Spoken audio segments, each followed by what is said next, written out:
Zaldrizes buzdaris gosdau.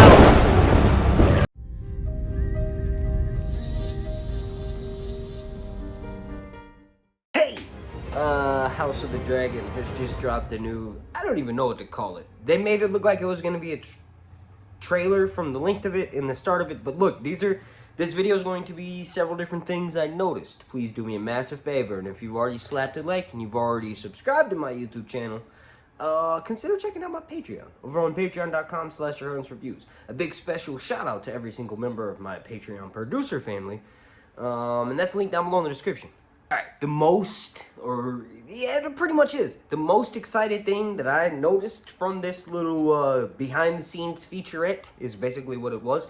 Aegon 2! This is the first image we've seen of him. And I feel like HBO is intentionally holding back the Greens and how Viserys has 3 other sons and a daughter, and they're the ones who are going to oppose Rhaenyra. Like, really, they're setting up the storyline just a little bit at a time, and that's for the average show watcher. Anybody who has not read Fire and Blood and who pretty much only watched Game of Thrones on TV and probably saw the occasional review or breakdown, hopefully mine, on YouTube, right? So that's why they're doing this. They're just slowly unfolding the information. We know who the queen is, we know who the king is, we know who Rhaenyra is, we know who Prince Daemon is, right? So now they're going to start introducing the Greens.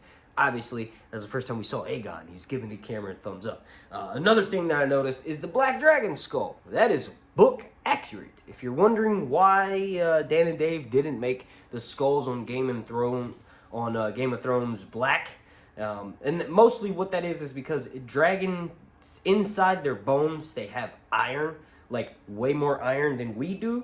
So literally when a dragon dies and its carcass and its bones are revealed, their bones are actually black from all the metallic iron that is inside their bones. Their dragons are bad fucking ass. And the fact that we saw Balerion, the Black Dread skull, book accurate is amazing. That's kind of what they did this whole featurette. Is George is like, I trust Miguel Sapochnik. Here's why. He gave us Hardhome, Battle of the Bastards, right? I trust Ryan Condal. Here's why. And then he goes to Ryan Condal. Ryan Condal explains how big of a fan he is and how much he was influenced by George's writing. Another thing I noticed, this one's pretty fucking awesome. I'm almost equally as excited as I was when I saw the Aegon 2 image. Daemon in all his glory, in his armor. It was like a slow-mo shot. Like, we've seen his armor in bits and pieces before, but this is the first full-out image that we have, as you can see right here, where his helmet is very much visible, right? Another thing, and they showed this a few times, but then towards the end of the featurette, we saw them actually clash. This is the battle for the Stepstones, where Daemon names himself King of the Stepstones, all the while being helped by Corlys. Like, it literally would not have been possible if him and Corlys hadn't have done it himself, or hadn't have helped Daemon himself. And the main reason being is because Corlys was affected by the taxes that the Triarchy was imposing upon people who would pass through there. Corlys is a seafarer, an adventurer. In one of his trips, he doubles the wealth of House Velaryon. So obviously those taxes that the Triarchy put at the Stepstones for any ships that are crossing from Essos to Westeros, those taxes hit Corlys the hardest. So of course he teams up with Daemon. Him and Daemon ends up wiping out Kragus Crabfeeder, and that's actually the battle that we're seeing here. And we've seen leaked images of Kragus Crabfeeder. I'll try to throw up a couple of those for y'all. Then another thing that I noticed, this will just be sort of wrapping this video up, is I can't wait to find out more about this. Corlys, because he makes House Velaryon so wealthy, ends up building High Tide, which is the new seat of House Velaryon, because Driftmark is old and it literally would get flooded, right? So it looks like when they're at High Tide, one of the things that Corlys has built is a giant mural that, I know it's the ocean, that's what made me think it's House Velaryon, that could actually be the Doom of Valyria, and maybe those skulls that we see wearing those super pointed helmets, maybe those could be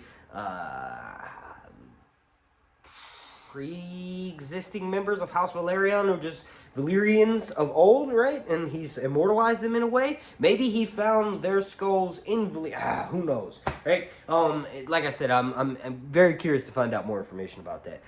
Then the last couple of things I want to talk about for this video is Ryan holding up Dark Sister in all of its glory. That's pretty awesome. That's the clearest image, as you can see, that we have of Dark Sister. And then lastly, there was a full-on shot of the Black Council. This is where Rhaenyra is crowned by Daemon.